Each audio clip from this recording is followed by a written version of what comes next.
Welcome, sports fans, to another edition of DDM Sports Central. We have authentic and juicy global sporting stories lined up for you, as always. On the menu, South Africa emerges AFCON U-20 champions as the Flying Eagles settle for bronze. Osimhen shines in Turkey, lifts Super Cup with super goals. Favor Offili breaks record in Atlanta. We'll take a short break, and after this break, we'll be right back with the details of these and more. Do not go anywhere. Do not move a muscle. This is still DDM Sports Central.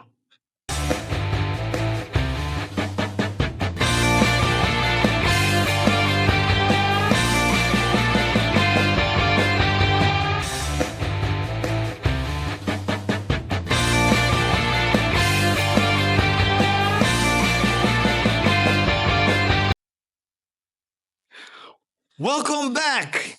And so we go to the just concluded AFCON for U-20. The Flying Eagles lost in the semi-finals to South Africa by a lone goal. It was a wrongly timed attempt to hit the ball out during a corner kick, and the South African player nodded the ball into an open net.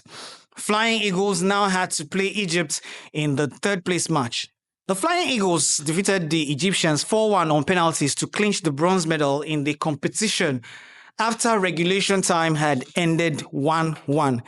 The Egyptians had taken the lead through number 26 jersey Omar Hassan very early inside the third minute. The Egyptian, in fact, led 1-0 into halftime. And I must say that the Flying Eagles were lucky not to have conceded more. Anyway, they came back into the second half, and in less than 2 minutes of the start of the second half, the Flying Eagles equalized through substitute and number 11 jersey Bidemi Amoli. The Flying Eagles did well this time around in the second half. They dominated in the second half, but they nearly lost the game in injury time when the Egyptians came so close to scoring and even hitting the crossbar. And then there were some goal line clearances after some careless defending. There was no extra time, and the game went on straight into penalties, and goalkeeper Abubakar was the hero of the day as he saved 2 penalties to give the Flying Eagles the bronze medal.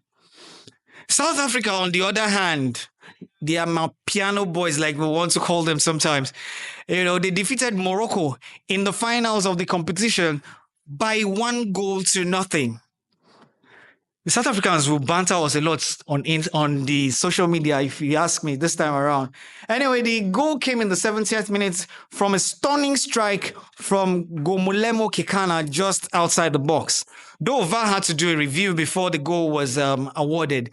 This was the second time South Africa would reach the finals of the competition. The last time was in 1997, where they lost to the same Morocco. Morocco were the better side in the first half, but South Africa came out strong in the second. So with this now, South Africa, Morocco, Nigeria, and Egypt will represent Africa in this year's U-20 World Cup in Chile. Now we take a trip quickly to Turkey. Our own Victor Osimhen has been doing tremendous work right there in the Turkish club Galatasaray. He did not stop as in the Super Cup between Trabzonspor and Galatasaray. Victor Osimhen came out very instrumental as his side, Galatasaray, won the Turkish Super Cup with Osimhen scoring 2 beautiful goals as Galatasaray defeated Trabzonspor. I hope I'm getting that right. 3-0 to lift the trophy. We say congratulations to Victor Osimhen. And there's something he said, in the video. If you watch the video, he said 1 down, 1 to go. I want to believe that the 1 to go he was referring to was the Turkish league, because I also believe that Victor Osimhen and Galatasaray are in for clinching the Turkish league this time around. it's all good. It's been all good for Victor Osimhen, right from Napoli, the whole transfer saga, and then before you know it, he's on Galatasaray on loan, and then we hear there are interest from some English club sides for our own Victor Osimhen. We just pray that in all of it, Victor Osimhen gets his career into sparkles. Yeah, the Victor Osimhen we've always known. He's been representing very well in Turkey, and we hope that as time goes on, in fact, a lot about Victor Osimhen will come to limelight. That guy has been so fantastic right from his days at the Under-17. How many of us still remember that Victor Osimhen at the Under-17 World Cup? What year was that now? Was that 2015? He was the highest goal scorer in that competition with 9 goals. And since then, Victor Osimhen has been doing very, very well. Okay, congratulations once again to Victor Osimhen, and congratulations to Galatasaray, as we hope they continue to win more trophies, and then Victor Osimhen gets to move to where, some of these other bigger leagues where his name, will be projected a lot more. Who knows? Victor Osimhen may turn out to be the African Footballer of the Year, just after a fellow Nigerian brother, Ademola Lookman, had won the same title.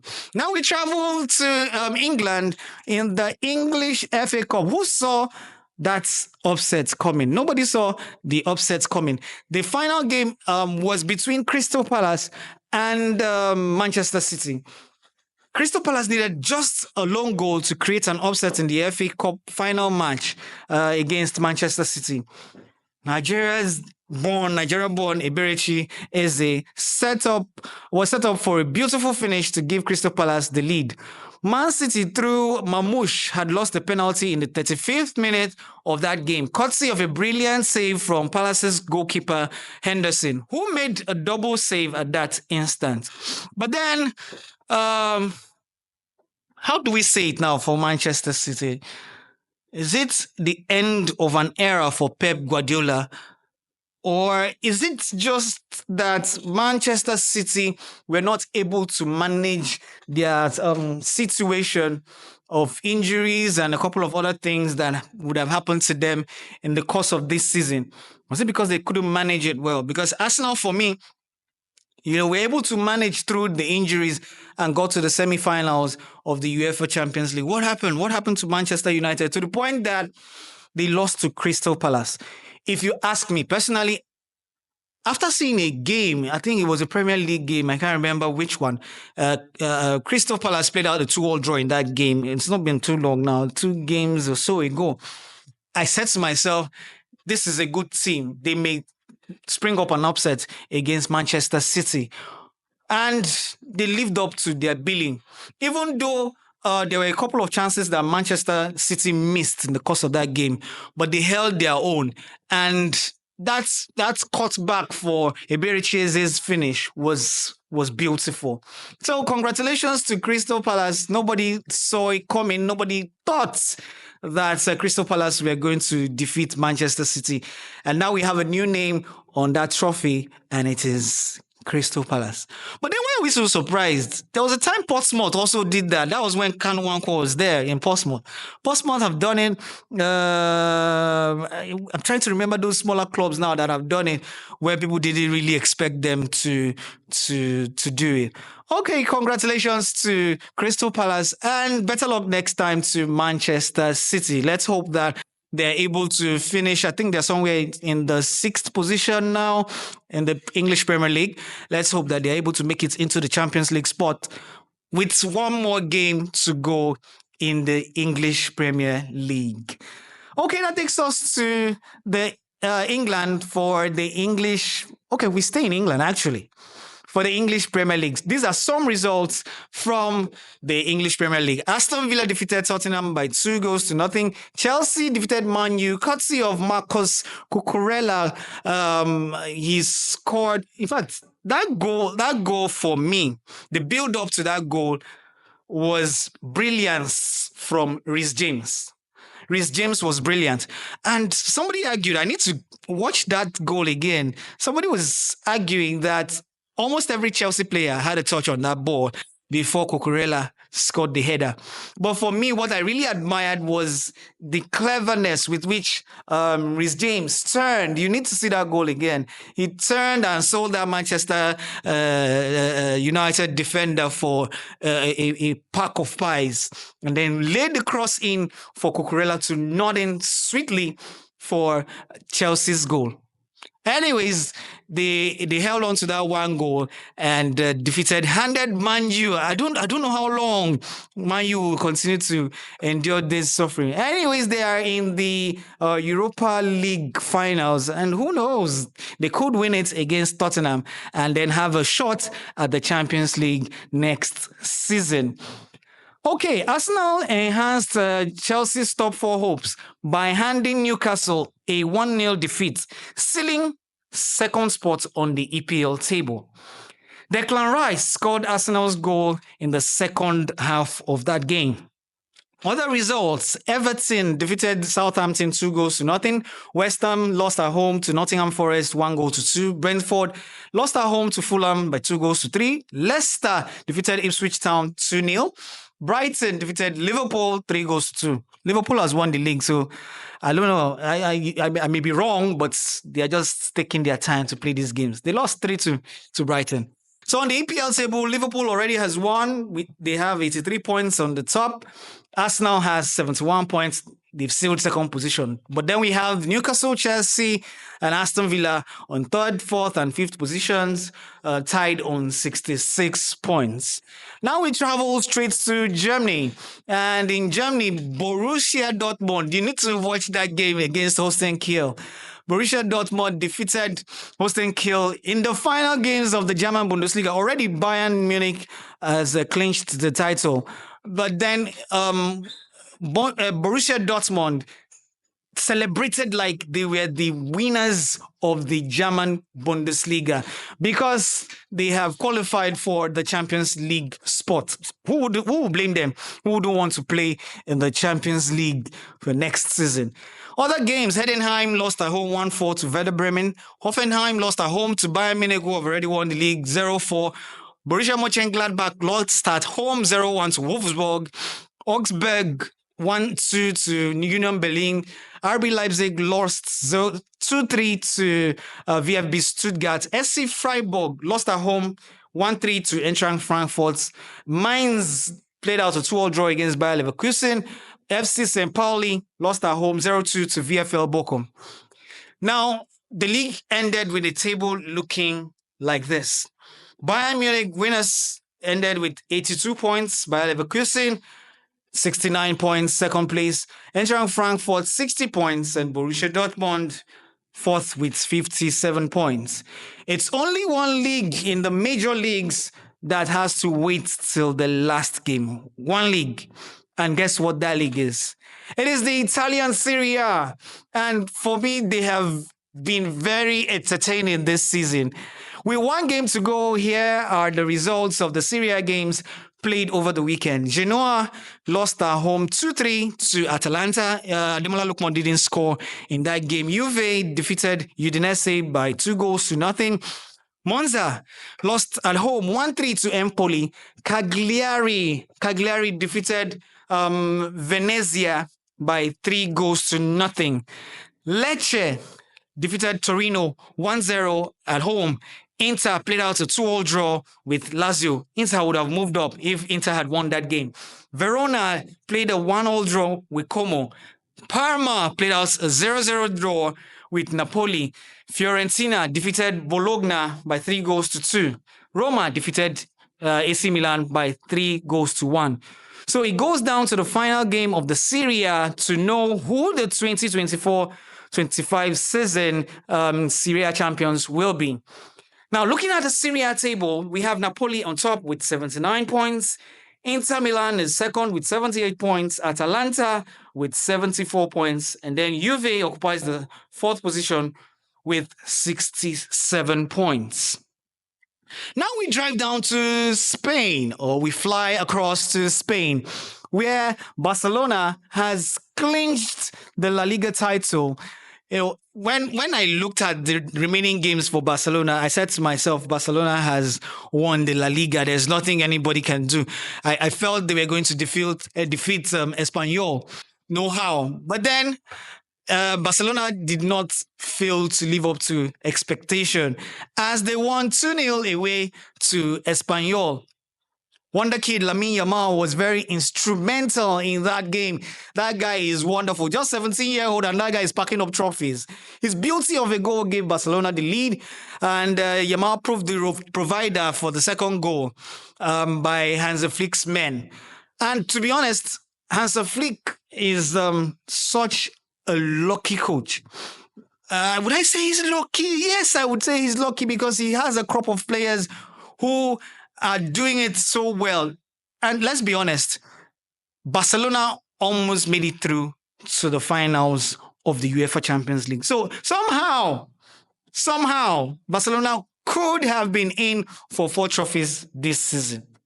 So I may say that Hansi Flick is a lucky man or a lucky coach. I may also say that he's also good tactically, because sometimes when you watch the way he makes his substitutions, you would also believe that you'd also give him some flowers as someone who knows his onions. Okay. In his first season with Barcelona, Hansi Flick has won 3 trophies. He won the Super Cup. He won the Copa del Rey. These 2 cups now at the expense of one team. Guess which team? Real Madrid. They defeated Real Madrid to win the Super Cup and defeated Real Madrid as well to win the Copa del Rey. And now they have won the La Liga. So Hansi Flick joins the league of coaches who have won a treble in their debut season with Barcelona. Even though unlike Luis Enrique and Pep Guardiola, who won Champions League to add to Copa del Rey and La Liga, Hansi Flick was not able to win the Champions League. But all the same, he's won the treble. Treble. Now just say, add Champions League, join them. Well done, Hansi Flick. Okay, we come down to Nigeria. Let me say this. For the first time, I don't know if it has happened. Yes, I think it has happened before. But in recent years, this is the first time Nigeria Professional Football League is ending the same time with a lot of other big leagues in the world. And I must say to the team handling it, well done. If we can continue like this in the Nigeria Professional Football League, I think a lot of things will go down well. Let's keep maintaining the calendar and try as much as possible to deal with the issues of refereeing, officiating, and then as well, the win at all costs syndrome at home. I think we had a couple of away victories this season in the MPFL, but let it get to that point where it will no longer be a cause of you are having an 80 to 85 or 90% home wins as against away wins, such that you now start thinking within yourself, how sure are we that there is no pressure on officiating to ensure that the home team wins?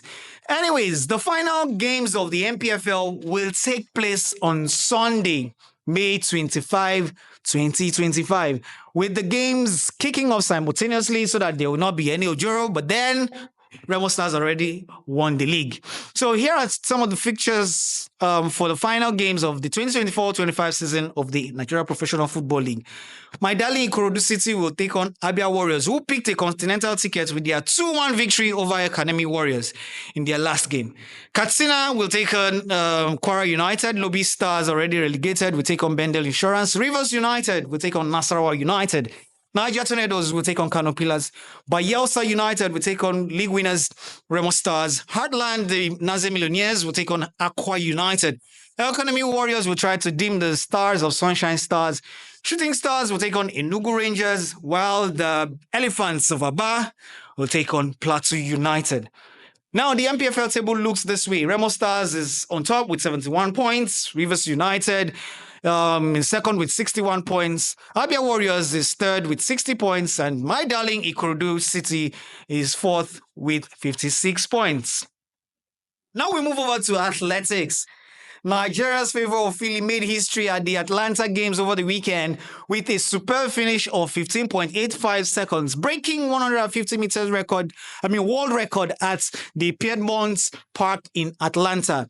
Favor Offili, 22, became the first woman in history to run the event under 16 seconds, shattering the previous record Shona Mila-Obo from Ukraine in 2018, who had run the same 150 meters, but she did it in 16.23 seconds. My dear, I keep asking myself, so if I do 1, 2, 3, 4, 5, 6, 10, 11, 12, by the time I get to 16, somebody has covered 150 meters. Wow. A time will come, we'll be hearing 100 meters, 150 meters was finished in 10 seconds. Well, it's all good. Congratulations to Favor Offili for making history. She's coming back strong from the upset she had or will I say the disappointing situation she had at the Paris Olympic Games last year.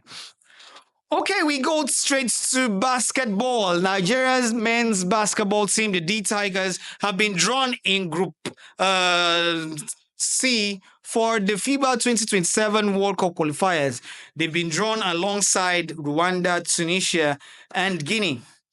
The D Tigers would also be playing Tunisia at the Afrobasket tournament this year. For me, these are good tests for the D Tigers. That means they are playing Tunisia twice, and Tunisia are no pushovers. In fact, they are a good side when it comes to basketball in Africa. So we wish the D Tigers all the best in the Afro baskets as well as the World Cup competition later in the year. And with this, we have come to the end of today's edition of DDM Sports Central. I want to believe that you enjoyed today's presentation. If you didn't, let me know. If you did, let me know. Do not forget to like, share, comment on our YouTube handle, Diaspora Digital Media. Follow us on Twitter and on Instagram, Diaspora DM. And then on all social media handles, Diaspora Digital Media. Somebody said, I'm seeing DDM TV now. It's the same thing. If you type in DDM TV, it's the same thing. It takes you to the same spot. You're going to find us right there on YouTube. So do not also forget to subscribe to our YouTube handle, Diaspora Digital Media. Until I come your way with another edition of DDM Sports Central, I remain your host with the Sparks. Do have a lovely and sporty day ahead. Bye for now.